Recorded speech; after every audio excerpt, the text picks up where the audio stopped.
इसराफील अलैहिस्सलाम मुँह में सूर लिए मुंतज़िर हैं कि कब अल्लाह का हुक्म मिले और मैं फूंकूँ। उनके फूंकते ही सारा आलम तौबाला हो जाएगा। मखलूक में अजीब व गरीब किस्म की बेचैनी पैदा हो जाएगी। दोबारा फूकेंगे तो सारा आलम फना हो जाएगा। चंद फरिश्तों के सिवा मखलूक में कोई बाकी नहीं रहेगा। अल्लाह मलिकुल मौत से फरमाएगा, कौन कौन बाकी है?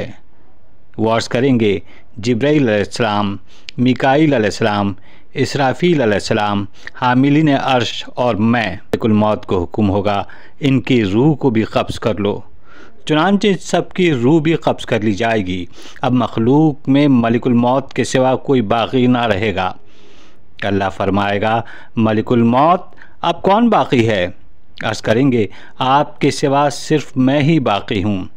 हुक्म होगा, मलिकुल मौत मेरे सिवा सबको फ़ना होना है, लिहाजा तुम भी मर जाओ। चुनांचे जन्नत व जहन्नम के दरमियान वो ख़ुद अपनी रूह कब्ज़ करेंगे और एक ऐसी चीख मारेंगे कि अगर उस वक्त मखलूक ज़िंदा होती तो उनकी चीख की शदीद आवाज़ से मर जाती। उस वक्त कहेंगे, अगर मुझे मालूम होता कि मौत के वक्त इतनी तकलीफ़ होती है तो मोमिनीन की रूह कब्ज़ करने में और नरमी करता। अब अल्लाह रब्बुल इज़्ज़त के सिवा कोई भी बाकी नहीं रहेगा। उस वक्त अल्लाह ताला फरमाएगा, बादशाह कहाँ है?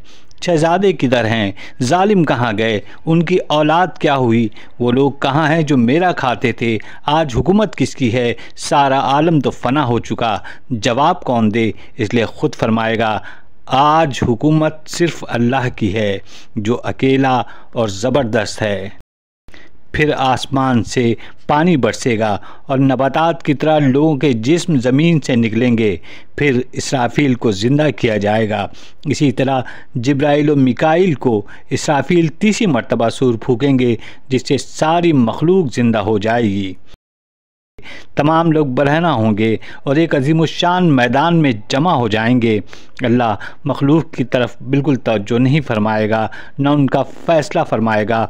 मखलूक रोते रोते थक जाएगी, आँखों में पानी ख़त्म हो जाएगा और पानी की जगह खून निकलने लगेगा और इतना पसीना बहेगा कि बाज़ बाज़ के मुँह तक पहुँच जाएगा। इसी दौरान हिसाब शुरू करने की सिफारिश करने के लिए लोग अंबिया के पास जाएंगे। सब के इनकार के बाद आखिर में जनाब रसूलुल्लाह सल्लल्लाहु अलैहि वसल्लम के पास जाएंगे और आप शिफात करेंगे। इसके बाद हिसाब किताब शुरू होगा। फरिश्ते सब बंदी करके खड़े हो जाएंगे। कहा जाएगा, सब के अमाल सहीफ़ों में दर्ज हैं। जो अच्छे अमाल लिखे देखे हैं वो अल्लाह का शुक्र अदा करे, और जिसके सहीफ़े में बुरे अमाल हों वो ख़ुद को ही मलामत करे। इंसान और जिन्नात के अलावा दूसरे जानदारों को एक दूसरे का बदला दिलवा कर फना कर दिया जाएगा। इंसान और जिन्नात का हिसाब शुरू होगा। जालिम से मज़लूम का बदला दिलवाया जाएगा। वहाँ जुर्माना रुपये पैसे का नहीं होगा, बल्कि जालिम की नेकियां मज़लूम को दिलवाई जाएंगी। नेकियां ख़त्म होने पर भी अगर हक़ बाकी रहेगा तो मज़लूम के गुनाह जालिम के सर थोप दिए जाएंगे। यहाँ तक कि बाज़ बड़ी बड़ी नेकियां करने वालों के पास एक भी नेकी बाकी ना रहेगी। जालिम को जहन्नम में और मज़लूम को जन्नत में भेज दिया जाएगा। इतना सख्त दिन होगा कि मुक़र्रब फ़रिश्ते अंबिया अलैहिस्सलाम शुहदा को अपनी निजात के सिलसिले में तशवीश होगी। उम्र, जवानी, माल और इल्म हर एक के मुतालिक सवाल किया जाएगा। इंसान एक नेकी की तलाश में बाप, बेटे, माँ, बीवी वगैरह के पास जाएगा, लेकिन नाकाम व मायूस वापस आएगा। हज़रत अनस रज़ियल्लाहु ताला अन्हु का बयान है कि एक मरतबा जिब्रील अलैहिस्सलाम रसूलुल्लाह सल्लल्लाहु अलैहि वसल्लम की खिदमत में इस अंदाज से आए कि खौफ की वजह से चेहरे का रंग मुतग़य्यर था। इससे पहले कभी ऐसी हालत में नहीं आए थे। रसूलुल्लाह सल्लल्लाहु अलैहि वसल्लम ने फरमाया, जिब्राईल, आज क्या मामला है? तुम्हारे चेहरे का रंग क्यों बदला हुआ है? अर्ज़ किया, आज जहन्नम के ऐसे हालात देख कर आया हूँ कि जिस शख्स को भी इनका यकीन होगा उसको चैन और सुकून नहीं मिल सकता जब तक कि उनमें मुब्तला होने से अपनी हिफाजत ना कर ले। आप सल्लल्लाहु अलैहि वसल्लम ने फरमाया, जिब्रील, कुछ हमसे भी बयान करो। अर्ज़ किया, बहुत अच्छा, सुनिए। अल्लाह ने जहन्नम पैदा करके 1000 साल तक धौंका दिया, वो सुर्ख हो गई। फिर 1000 साल तक धौंकाया तो सफ़ेदी आ गई। फिर 1000 साल तक धौंकाया तो स्याह हो गई। चुनांचे इस वक्त वो बिल्कुल स्याह और तारीक है। इसकी लपटें और अंगारे किसी वक्त खामोश नहीं होते। अल्लाह की कसम, अगर सुई के नाके के बराबर जहन्नम को खोल दिया जाए तो सारा आलम जल कर खाक हो जाए। अगर किसी दोज़खी का कपड़ा ज़मीन व आसमान के दरमियान लटका दिया जाए तो इसकी बदबू और सोजिश से सारा आलम मौत के घाट उतर जाए। कुरान में जिन सलासिल का तस्करा है, अगर इनमें से एक ज़ंजीर किसी पहाड़ पर रख दी जाए तो पिघल कर तहतुस्सरा तक पहुंच जाए। अगर मशरिक़ में किसी शख्स को जहन्नम का अज़ाब दिया जाए तो उसकी सोजिश से मगरिब में रहने वाले लोग तड़पने लगें। उसकी सोजिश बहुत सख्त, उसकी गहराई बेइंतहा, उसका जेवर लोहा और उसका पानी खौलता हुआ पीप है। उसके कपड़े आग के हैं, उसके 7 दरवाज़े हैं, हर दरवाजे से जाने वाले मर्द औरत मुतय्यन हैं। रसूलुल्लाह सल्लल्लाहु अलैहि वसल्लम ने दरियाफ़्त किया, वो हमारे मकानों जैसे दरवाज़े हैं? अर्ज़ किया, नहीं, बल्कि वो ऊपर नीचे और खुले हुए हैं। दो दरवाज़ों के दरमियान की मसाफत 70 साल है। हर दरवाज़ा दूसरे से 70 गुना ज़्यादा गर्म है। अल्लाह के दुश्मन हकाकर इन दरवाज़ों की जानिब ले जाए जाएंगे। जब दरवाजे तक पहुँचेंगे तो वहाँ उनका इस्तकबाल तौक और ज़ंजीरों से किया जाएगा। मुंह में ज़ंजीर दाखिल करके दबर से निकाल दी जाएगी। इसी तरह हाथ पैरों को बांध दिया जाएगा। हर एक के साथ उनका शैतान भी होगा। मुंह के बल घसीट कर लोहे के हथौड़े से मारते हुए फरिश्ते उनको जहन्नम में धकेल देंगे। वहाँ से जब भी तकलीफ़ की वजह से निकलने का इरादा करेंगे उसी में वापस धकेल दिए जाएंगे। रसूलुल्लाह सल्लल्लाहु अलैहि वसल्लम ने दरियाफ़्त किया, इन दरवाज़ों में कौन लोग रहेंगे?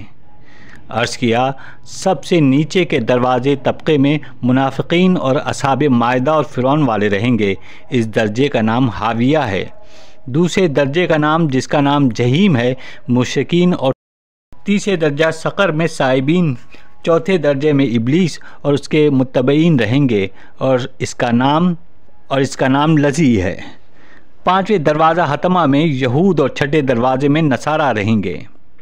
इसका नाम सईर है। इसके बाद जिब्राइल खामोश हो गए। आपने फरमाया, खामोश क्यों हो गए? 7वें दरवाजे में कौन लोग रहेंगे? जिब्राइल तकल्लुफ़ के साथ शर्माते हुए बताया, इसमें आपकी उम्मत के वो लोग रहेंगे जिन्होंने गुनाह कबीरा किए और बग़ैर तौबा के मर गए। ये सुनकर रसूलुल्लाह सल्लल्लाहु अलैहि वसल्लम बर्दाश्त न कर सके और बेहोश होकर गिर गए। जिब्रील ने आपका सर मुबारक अपनी गोद में रख लिया। जब आपको इफ़ाक़ा हुआ तो फरमाया, जिब्रील, मैं बहुत परेशानी और गम में मुब्तला हो गया।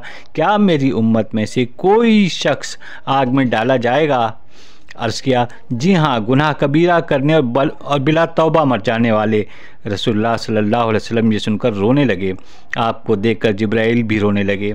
आप घर में तशरीफ़ ले गए और लोगों से मिलना जुलना छोड़ दिया। सिर्फ नमाज के लिए बाहर तशरीफ़ लाते और किसी से बात के बगैर घर तशरीफ़ ले जाते। कैफियत ये थी कि रोते हुए नमाज शुरू फरमाते और रोते हुए नमाज ख़त्म फरमा देते। तीसरे रोज़ हज़रत अबू बकर रज़ियल्लाहु ताला अन्हु दरवाज़े पर हाजिर हुए, सलाम किया और दाखिले की इजाज़त मांगी। अंदर से कोई जवाब न मिला। रोते हुए वापस आ गए। इसी तरह हज़रत उमर रज़ियल्लाहु ताला अन्हु के साथ हुआ। वो भी रोते हुए वापस हुए। इतने में हज़रत सलमान फ़ारसी आ गए। उन्हें भी कोई जवाब न मिला तो बेकरार हो गए।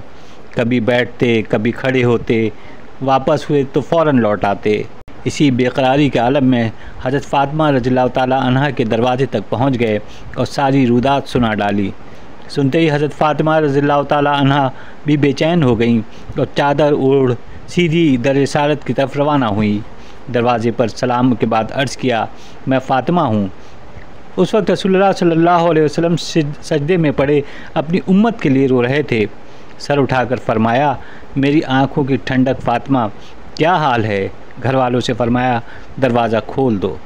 हज़रत फ़ातिमा रज़ियल्लाहु ताला अन्हा अंदर दाखिल हुई तो आपकी हालत देखकर बेख्तियार ज़ारो क़तार रो पड़ी और बहुत रोईं।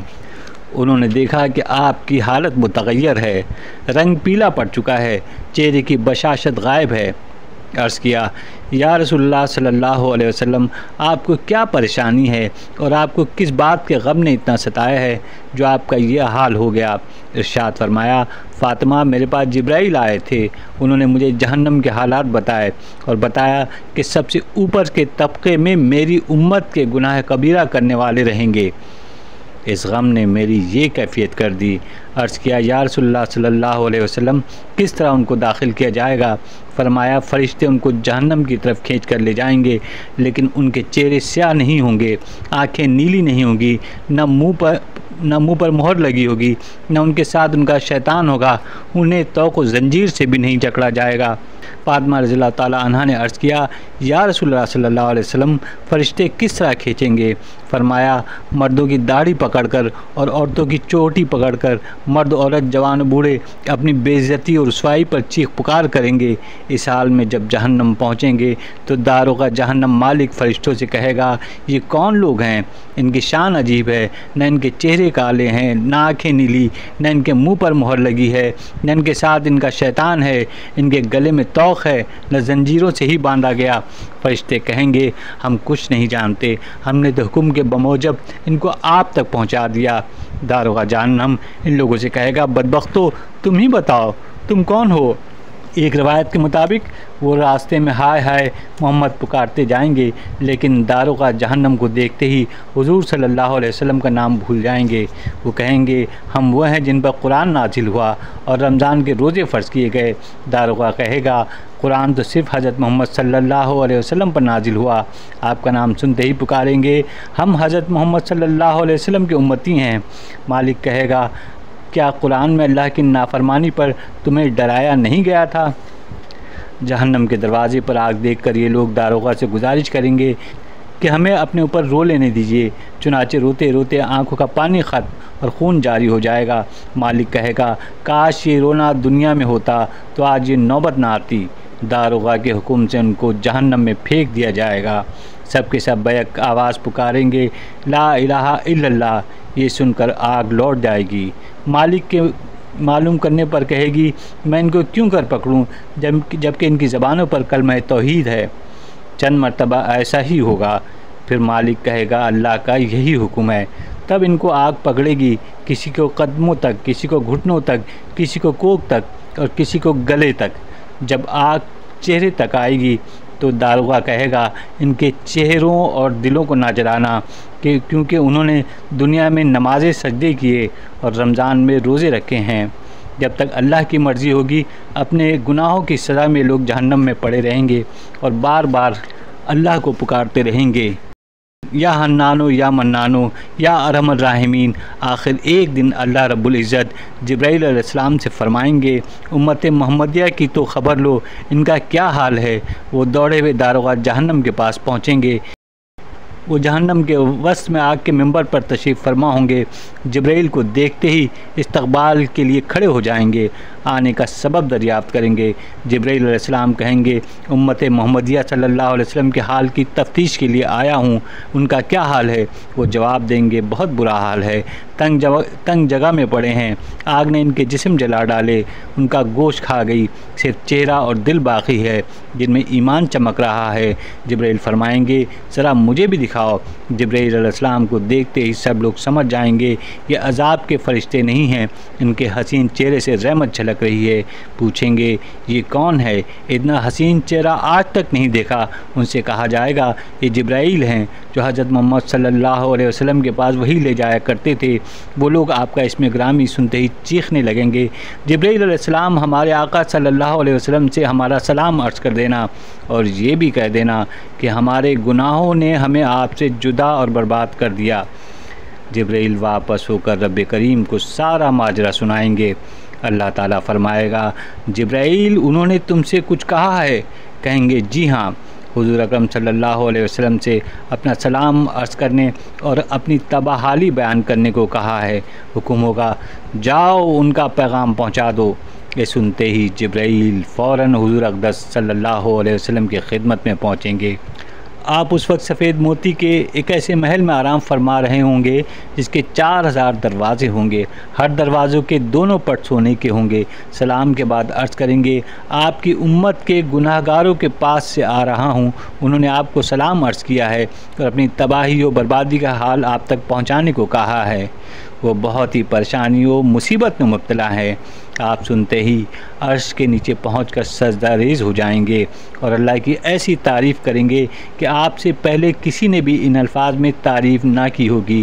हुक्म होगा, सर उठाओ, मांगो क्या मांगते हो, ज़रूर दिया जाएगा। अगर किसी की शफाअत करना चाहते हो तो करो, कबूल की जाएगी। बारगाह एज़दी में रसूलुल्लाह सल्लल्लाहु अलैहि वसल्लम अर्ज़ करेंगे, ऐ परवरदिगार, मेरी उम्मत के गुनाहगारों पर आपका हुक्म नाफिज़ हो चुका, उन्हें उनके गुनाहों की सज़ा दी जा चुकी है। अब उनके सिलसिले में मेरी शफ़ाअत कबूल फरमाई। आप ख़ुद तशरीफ़ हुक्म होगा, हमने आपकी शफ़ाअत कबूल फरमाई, आप ख़ुद तशरीफ़ ले जाइए और जहन्नम से हर उस शख्स को निकाल लीजिए जिसने ला इलाहा इल्लल्लाह पढ़ा हो। चुनांचे रसूलुल्लाह सल्लल्लाहु अलैहि वसल्लम जहन्नम की तरफ जाएंगे। दारोगा जहन्नम आपको देखते ही ताज़ीम के लिए खड़ा हो जाएगा। आप उससे फरमाएंगे, मालिक, मेरी उम्मत के गुनाहगारों का क्या हाल है?